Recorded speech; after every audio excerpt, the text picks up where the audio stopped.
صرف ایک ہفتے میں اسلام آباد سمیت دیگر شہروں میں تین بار زلزلے کے جھٹکے محسوس کیے گئے ہیں۔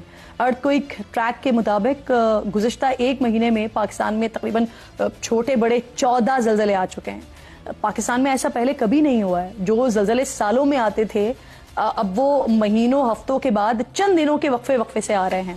ورلڈ ڈیٹا انفو کے اگر اعداد و شمار پر نظر ڈالتے ہیں تو اس سے پتہ چلتا ہے کہ جو ایسی شدت کا یہ زلزلہ ہے 2021 میں ایک بار آیا تھا، 2019 میں ایک بار اس طرح کا زلزلہ تھا، 2017 میں تھا، 2016 میں تھا اور 2015 میں تھا۔ 2015 میں انفیکٹ 2 بار آئے تھے، یعنی پچھلے 10 سالوں میں 5 سے اوپر کی شدت کے 6 زلزلے آئے ہیں، اور صرف گزشتہ ایک ہفتے میں اسی شدت کے 3 زلزلے آ چکے ہیں۔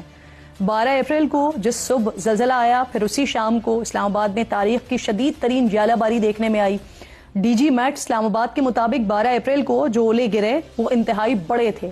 ملکی تاریخ میں ایسا منظر پہلے کبھی نہیں دیکھا گیا۔ ژالہ باری میں اسلام آباد کے شہریوں کو کروڑوں کا نقصان ہوا۔